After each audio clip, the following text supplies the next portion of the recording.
오늘서부터 사명자반을 한번 해보려고 하는데요. 에베소서 4장 15절 말씀입니다. 오직 사랑 안에서 참된 것을 하여 범사에 그에게까지 자랄지나 그는 머리니 곧 그리스도라. 아멘. 이재철 목사님이 쓰시게 되었던 책에 새신자반이 있게 되고요. 그 두 번째 나오게 되었던 것이 성숙자반이었습니다. 우리가 기도학교 전까지 성숙자반을 쭉 보게 되었고요. 이제는 마지막 여기 어드밴스 클래스가 되겠죠. 사명자반 하는 그 클래스의 내용인 것입니다. 우리가 우리의 믿음을 다시 한번 정립해보자라고 하여서 8가지의 개념을 말하게 되는데요. 요새는 제가 많이 하게 되면 저도 힘들어요. 그래서 오늘은 반만 이렇게 해보도록 하겠습니다. 그래서 믿음의 재정립의 개념들을 이렇게 한번 보고자 하는 것입니다. 서두, 그 책의 서두에 보게 되면은 이러한 내용이 나오게 됩니다. 사도행전의 원 저자의 책 제목, 이 그릭 히라보로 이렇게 보게 되면은 정확한 책 제목이 뭐냐라고 하게 되면은 사도들의 행함이라고 하는 책 제목이라고 하는 것입니다. 즉 일시적인 한순간의 행동들이 아니라 사도들의 삶의 이야기가 바로 사도행전이라고 하는 것이죠. 어떤 순간에만 베드로가 한 방 설교하니까 한 방에 3,000명, 한 방에 5,000명이라고 하면서 정말 한 방에라고 하는 그러한 것으로서의 하나님의 역사만을 말한 것이 아니라 평소에도 간절함이 있었고 진지함이 있었고 그리고 진정한 기도의 거룩한 습관이 그렇게 매여 있게 되었다가 그러한 삶 가운데서 하나님의 성령의 역사가 나타났다라고 하는 것입니다. 사도행전은 다른 말로 표현하게 되면은 사도들의 행적이라고 이렇게 말할 수 있을 것입니다. 근데 그 사도들의 행적은 삶 가운데서 드러나게 되는 모습이었다라고 하는 것이죠. 그것은 우리에게는 중요한 교훈을 주게 되는 것입니다. 우리는 늘 일터에서 사람을 만나게 되고 여러 가지 이렇게 동네에서 사람들을 만나게 되고 오고 가다가 이렇게 사람들을 만나게 되고 심지어는 저 같은 경우에는 엘리베이터에서 동네 사람들을 만나게 되면서 눈인사를 하게 되는 것입니다. 그러한 삶 가운데서 늘 우리의 삶의 모습과 행적들이 복음이 되어야 한다라고 하는 것입니다.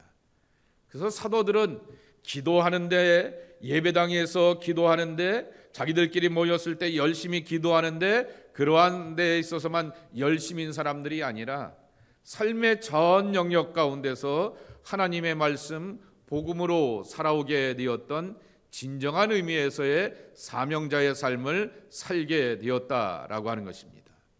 그런데 사도행전을 이 사명자의 행전이라고 이름을 붙인다고 하게 되면은 그는 2000년 전에 끝난 옛날 옛적에 예수님 시대에 바울 시대 때 베드로 시대 때 있었던 2000년 전의 사건이 아니라 오늘도 우리도 복음으로 살지 않습니까?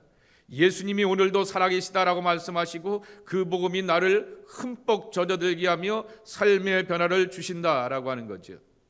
이번 한 주간이 다음 주까지 시편 119편 말씀만 가지고 쭉 묵상하게 되어 있습니다. 176절까지 있는 긴 장절 속에서 우리가 하나님의 말씀으로 살아가는 것이 얼마나 기쁘면 그 똑같은 하나님의 말씀이라고 하는 것을 가지고 그렇게 다양하고 세밀하고 그리고 구체적으로 이렇게 설명할 수 있을까라고 하는 것을 체험하게 되는 것처럼 오늘도 우리의 삶 가운데서 복음을 입증하는 사명자로의 삶으로 부르심을 받았다라고 하는 것입니다. 자, 서론해 보게 되면은 누가복음 18장에 나오게 되는 유명한 기도의 이야기가 있습니다. 억울한 이러한 일을 뒤집어쓰게 되었던 한 과부가 있게 되었죠. 그에게는 과부라고 하는 사회적이고 경제적인 그러한 상징성 속에서 가진 것이 너무나 없기 때문에 이 불의한 일에 대하여서 하소연하기 위하여서 재판관을 찾아가게 됩니다. 근데 예수님 말씀하기를 이 재판관을 향하여서 꼬리표를 붙이기를 불의한 재판관이라고 이렇게 꼬리표를 붙이게 됩니다. 그러니 사람을 향하여서 어떤 사건에 따라서 공평하고 공정하게 판단하기보다는 뒷돈을 받던 앞돈을 받던 옆돈을 받던 돈을 받고 또 누군가의 이러한 배경과 힘을 따라서 판결이 오락가락하는 사람이 이 사람이구나라고 하는 것을 말하게 된 그 한 단어가 바로 불의한이라고 말하게 됩니다. 그러면서 예수님께서는 그렇게 불의한 재판관도 간청하며 매달리게 되었던 이 여인의 간구와 그 매달림 가운데서 귀찮아서라도 들어주는데 하물며 하늘에 계신 너희 아버지께서 너희의 기도와 간구를 들어주지 아니하시겠느냐라고 하시면서 기도하라라고 하는 것을 말씀하셨습니다. 근데 문제는 8절 말씀에 보게 되면은 이런 말씀이 있게 되는 것입니다. 인자가 말세에 믿음을 보겠느냐라고 하는 것입니다. 내가 너에게 이르노니 속히 그 원한을 풀어주시리라. 그러나 인자가 올 때 세상에서 믿음을 보겠느냐 하시니라 그랬습니다. 분명히 앞에 1절서부터 7절까지는 매달리고 간청하고 떼쓰고 그리고 간구하게 되면 하나님의 역사와 응답이 좋으신 하나님께서 불의한 재판관과는 비교할 바 안 되시는 그분께서 우리의 기도와 간구에 응답하실 것이다 라고 말씀하셨는데 그 말씀의 결론은 8절의 말씀이라고 하는 것입니다. 왜 이렇게 결론을 내렸을까라고 하는 것입니다. 그 다음 설명에도 있는 것처럼 기도의 간절함과 응답이 믿음의 출발점이 되게 되는 것입니다. 내 기도도 응답받을 수 있어. 내 기도에도 하나님의 역사와 하나님의 은혜가 하나님의 일하심을 만나고 체험하게 되었어 라고 하는 은총 가운데서의 출발점으로 삼게 되었지만은 이 성경이 지향하는 종착역이 아니다라고 하는 것입니다. 자기의 소원을 이루는 믿음에서 더 나아가서 오늘 에베소서 4장 15절에 사도 바울이 권면하게 되었던 그 말씀과 같이 범사에 그에게까지 잘할지니라 라고 말씀하고 있습니다. 예수님만큼 잘하라 라고 하는 거죠. 리틀 지저스가 되어서 작은 예수가 되어서 예수님의 모습과 예수님의 말과 예수님의 발자취와 향기가 함께 드러나는 그러한 모습이 되어야 한다라고 하는 말씀인 것입니다. 자, 그러기 위하여서 우리의 믿음을 한번 정해보자라고 하는 것입니다. 첫 번째, 믿음은 구도이다라고 하는 것입니다. 도를 구한다라고 하였을 때 이번에는 이 책에 보게 되니까 주로 한자 말들이 많이 있게 되는데요. 오랜 이민 생활을 하게 되면 한자 말들 우리가 많이 막 까먹게 되었는데 한번 보도록 하겠습니다. 여기에 보면 이러한 설명이 하나 있게 됩니다. 1887년에 최초의 한글 성경이 번역이 되어 있습니다. 존 너스라고 하는 사람이 성경을 번역하게 되었죠. 서상윤입니다. 서상윤 씨하고 그렇게 황해도 소래에 있는 한학자 출신들하고 같이 어울려서 성경을 번역하게 되었습니다. 그래서 요 밑에 소래교회가 있잖아요. 소래교회가 왜 유명해졌냐고 하면은 거기서 최초의 성경 번역이 이루어졌기 때문에 그 소래가 그 소래인 것입니다. 황해도 소래에서 그렇게 이루어지게 되었는데 존 너스가 그때 몇몇의 사람들과 함께 이렇게 뜻을 모으고 마음을 모아서 한글 성경을 번역하게 되었던 것이죠.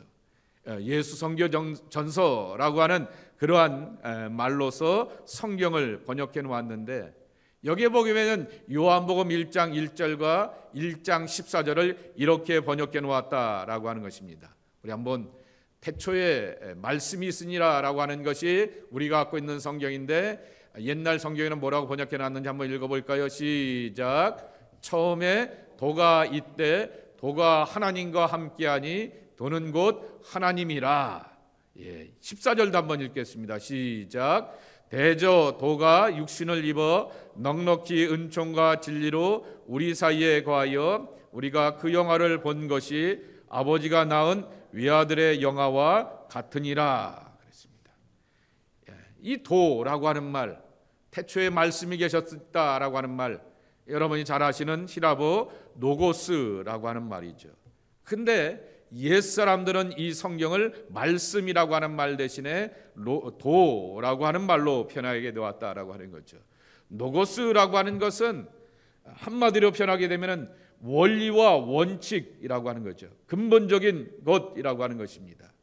말씀이라고 말하게 되면은 아이고 김창옥 씨가 말을 참 잘하네 라고 하면서 입담 좋은 사람 내 제주꾼의 말도 있게 되는 것이고요. 요새 어떤 신부님이 제 친구의 고등학교 친구더라고요. 보니까 또 그 무슨 신부가 말을 참 재밌게 구수하게 잘하네 라고 하게 되면서 그 말씀이라고 하는 것으로 이렇게 남겨져 있게 되지만은 도라고 하는 것은 하나님의 백성들이 마땅히 지켜야 될 근본적인 원리와 도리를 담고 있다라고 하는 것이죠. 그러니 태초에 도가 있다라고 하는 말씀을 이렇게 표현하게 되는 것은 우리가 바로 하나님의 말씀을 붙들고 살아가는데 구도자의 엄숙함과 진중함과 간절함으로 살아가야 된다라고 하는 것입니다. 이분이 책에 이렇게 코테이션에 놓게 되었는데 이코노미스트라고 하는 이 주간지 잡지에서 여론조사를 하게 되었습니다. 거기에 보게 되면은 천주교로 개신교인들이 천주교로 많이 넘어가지 않습니까? 제가 한국에 있을 때만 해도 1000만 기독교라고 이렇게 말하게 되었는데요. 그때만 해도 제가 있던 교회에 멤버십이 8만 5천 명이었고 실제로 멤버십은 8만 5천 명이지만은 출석 교인이 2만 5천, 지교회까지 합치면 한 3만 명 되는 그러한 교회였던 것을 저도 기억하게 됩니다. 지금은 3부 11시 예배를 이렇게 유튜브로 이렇게 지나가면서 스크린에 화면을 이렇게 보여주게 되는데 제가 있게 되었을 때 그 앉아서 빽하게 앉던 그 모습들이 없는 것을 보게 되면서 정말 코로나 이후에 한국 교회가 많이 비우긴 비었구나라고 하는 것을 알게 되는데 여기 이코노미스트의 여론조사에 보게 되면은 다음 스크린에 이렇게 설명이 나와 있는데요. 왜 개신교인들이 천주교로 개종하게 되었을까? 그 이유 중에 하나가 뭐냐라고 하게 되면은 신중함과 명품성이 부족하다라고 하는 것입니다. 내 말하고 행동하고 사랑하는 모습 가운데서 신중함이 없게 되는 것이고 하나님의 사랑이 너무나 값지고 소중하며 이렇게 고귀한 모습으로 우리에게 다가오게 되었는데 정말 그 명품성이 부족하다라고 하는 것이죠.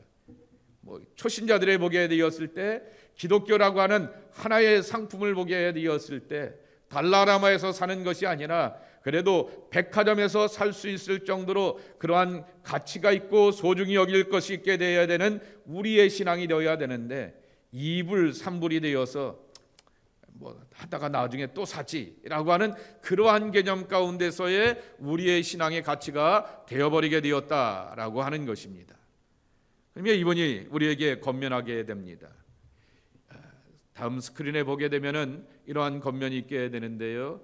일평생 주님을 찾고 쫓는 사명자로 살려고 한다고 하게 되면은 하나님의 백성들에게 필요한 것이 뭐냐라고 하게 되면 구도자가 되어야 한다라고 하는 것입니다. 신앙이라고 하는 것은 바로 훈련이 필요한 것인데 내가 주님 앞에 가까이 갈 뿐만 아니라 주님에게 우리에게 명령하시고 우리에게 분명히 당부하시고 지상의 명령으로 남겨주시게 되었던 것처럼 타인을 섬겨가고 타인을 사랑하며 타인을 구원하게 되는 그러한 결과들로 나타나야 한다라고 하는 말씀인 것입니다. 두 번째입니다. 믿음은 탈화이다라고 이렇게 말씀하게 되는 것입니다. 탈화, 화자가 신발 화자입니다. 신발을 벗으라라고 하는 이야기라고 하는 것이죠. 출애굽기 3장 1절서부터 5절에 나오게 되는 모세가 처음 하나님을 만나는 장면을 지켜보게 되면은 하나님께서 모세에게 명령하신 것은 내 신의 신을 벗으라, 내 발의 신을 벗으라라고 하는 명령이었다라고 하는 것입니다. 근데 이 말씀은 모세만 받은 것이 아닙니다. 여호수아서 5장 말씀에 보게 되면은 이제 요단강을 건너가야 되는, 홍해에는 비할 바가 아니지만은 그래도 나름대로 이스라엘의 지도자가 되어서 백성들을 이끌어가야 될 막중한 사명과 본분이 있게 되었던 이 모세를, 이 여호수아를 향해서도 똑같은 말씀을 하시게 되었다라고 하는 거죠. 5절 말씀을 한번 읽어보도록 하겠습니다. 시작. 하나님이 이르시되 이리로 가까이 오지 말라. 내가 선 것은 거룩한 땅이니 내 발에서 신을 벗으라. 아멘. 예. 모세에게 이렇게 명령하셨는데 여호수아에게서도 같은 명령을 내리고 있습니다. 하나님의 군대 장관이 이렇게 여호수아 앞에 도착하게 된 다음에 하나님께서 이 여호수아에게도 똑같은 말씀을 내리게 되는데요. 5장 15절 말씀입니다. 시작. 여호와의 군대 제장이 여호수아에게 이르되 내 발에서 신을 벗으라. 내가 선 것은 거룩하니라 하니 여호수아가 그대로 행하니라. 아멘. 요 밑에 키치너에 가게 되면은 우리 감리교회가 하나 있지 않습니까?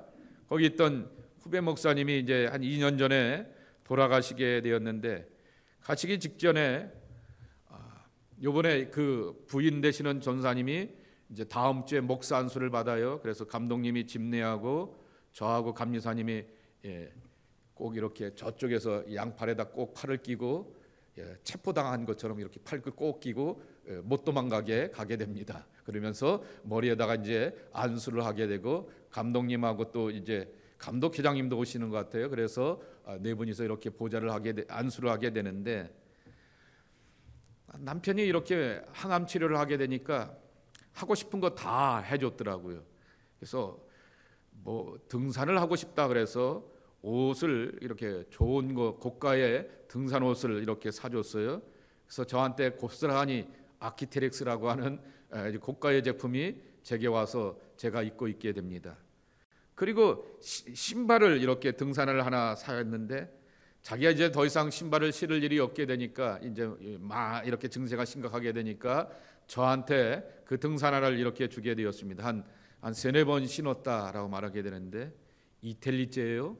그래서 이게 얼마나 되나 하고 제가 구글링을 해보게 되었더니 텍스 빼고 260불, 그러니까 뭐 텍스 합치면은 한 300불 되는 아주 목사님 치고 그렇게 신발을 신는 사람이 과연 몇 사람이 있을까 할 정도로 고가의 신발이더라고요.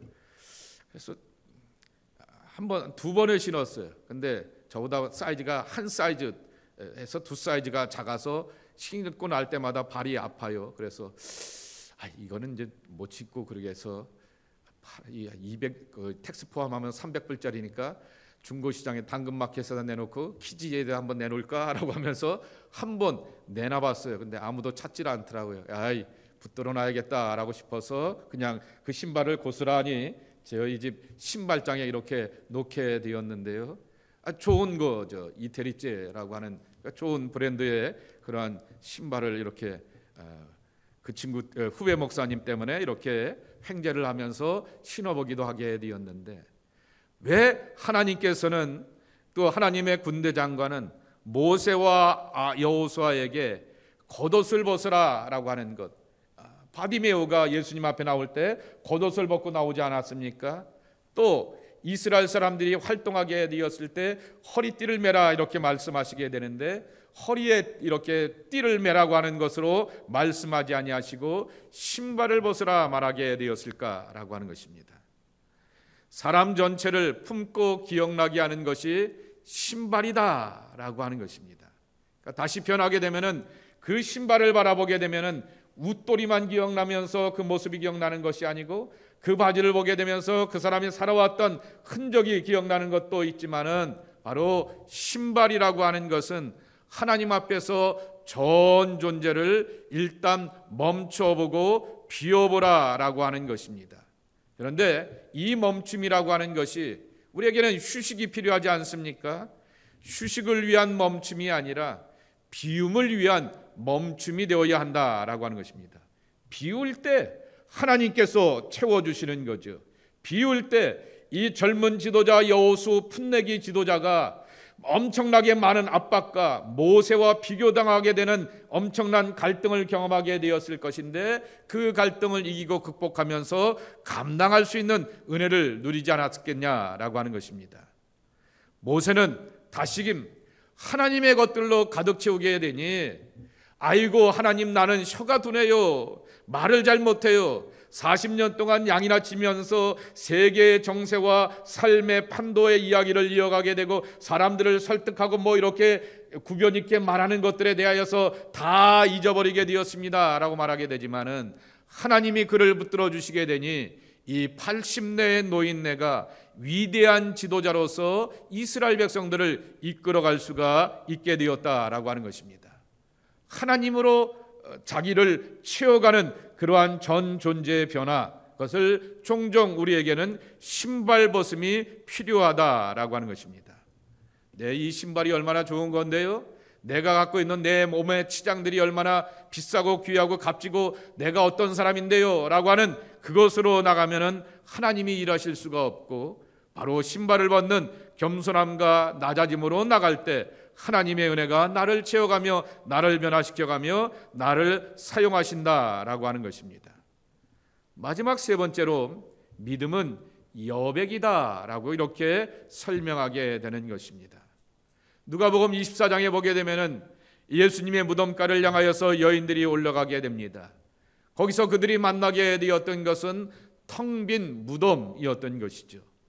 또 마태복음 28장에는 또 다만 천사가 그들에게 나타나서 너희가 찾는 예수가 여기 없어. 그가 전에 말씀하셨던 대로 갈릴리에 가셨으니 거기서 만나기로 하셨던 거 기억나지? 거기서 봐 라고 말씀해 주시게 되었지만은, 그러나 누가복음 24장 말씀해 보게 되면은 예수님의 무덤가에 올라가서 그들이 보고 만나게 되었던 것은 빈 무덤밖에 없었다라고 하는 것입니다.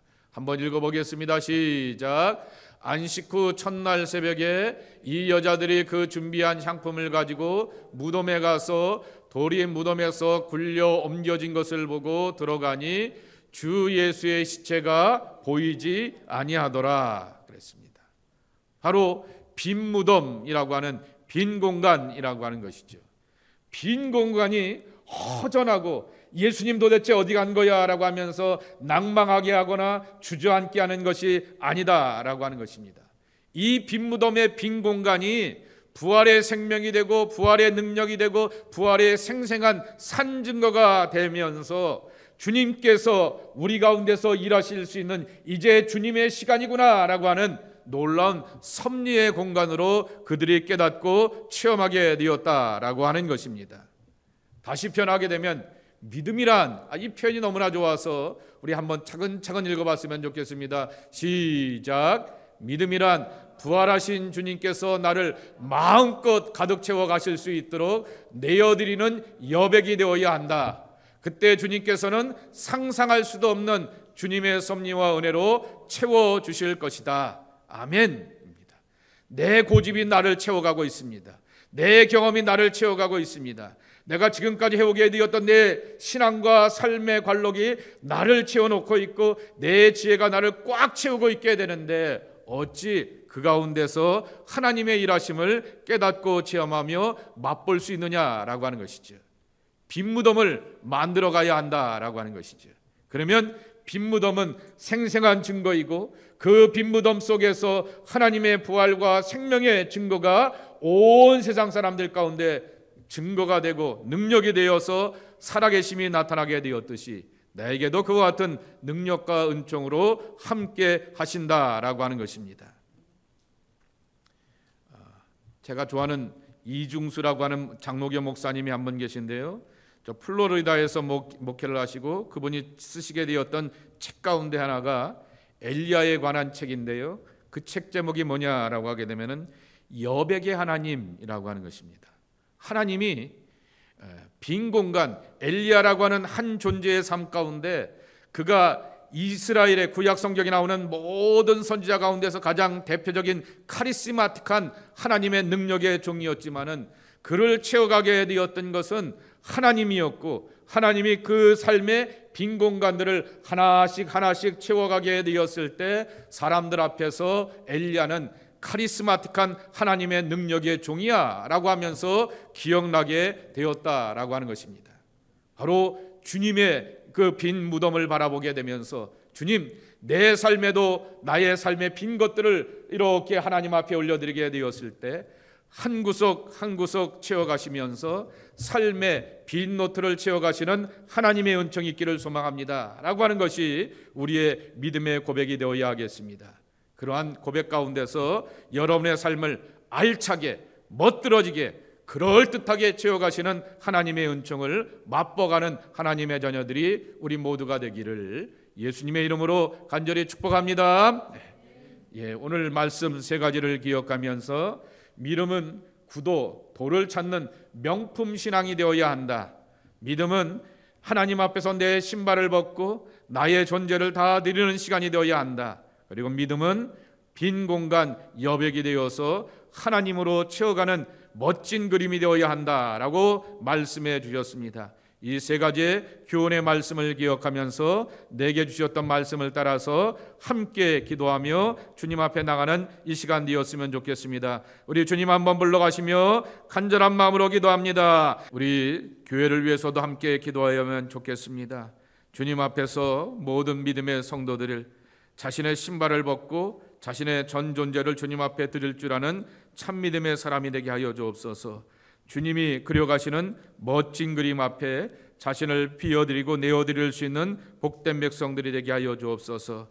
자신의 것들로 채워가는 것이 아니라 하늘의 신령한 것들로 예수님의 섭리와 계획과 손길로 채워가는 그러한 빈 그릇이 되게 하여 주시옵시고 자기를 깨끗하게 비우는 거룩한 그릇이 되어서 주님으로 채워가는 그러한 거룩한 은혜를 누려가는 우리 교우들이 되기 위해서 함께 기도해 주시기 바라고요. 교육자들을 위해서 기도해 주시기 바라고 우리 장로님들과 각 부서의 부소장들을 위해서도 기도해 주시기 바라고요. 각 부서의 모든 모임들을 위해서 기도해 주시기 바랍니다. 주일 1, 2부 예배를 위해서 기도하시고 청년부 예배를 위해서 아동부, 중고등부 예배를 위해서 기도하시고 그들의 사역에 하나님 기름 부어 주심을 위해서 기도해 주시길 바랍니다. 속회와 선교의 모든 모임을 위해서도 기도해 주시고요. 올해 많은 행사들이 우리 앞에 놓여져 있게 됩니다. 이제 거라지 세일도 하게 되고요. 그리고 또한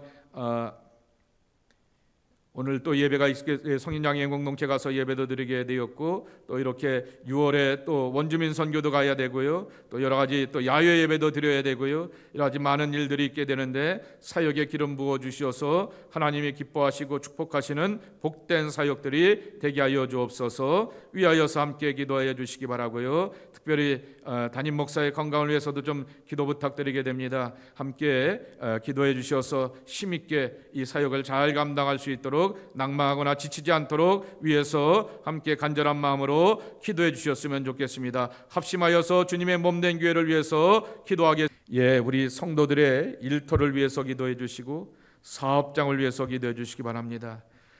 진로를 위해서 또 취업을 위해서 진학을 위해서 앞길을 찾고 있는 성도들의 삶의 미래를 하나님 허락하시고 예비해 달라고 위해서 기도해 주시기 바라고요. 또 이렇게 가정을 이룬 자녀들이 있는가 하면은 믿음의 또한 만남을 기다리고 있는 가정들도 있습니다. 자녀들도 있습니다. 좋은 만남이 있기 위해서 기도해 주시기 바라고 새로운 학교에 가서 또 공부해야 될 우리 이제 자녀들이 있습니다. 이제 5월, 6월 2달이면은 이제 학년이 끝나게 됩니다. 그러한 마무리도 잘할 수 있는 성숙한 믿음으로 나갈 수 있는 우리 자녀들 되기 위해서 기도해 주시기 바라고 우리 성도들의 건강을 위해서 기도해 주시기 바랍니다. 여러 가지 육체적인 연약함으로 아파하는 이들이 많이 있는 것을 기억하게 됩니다.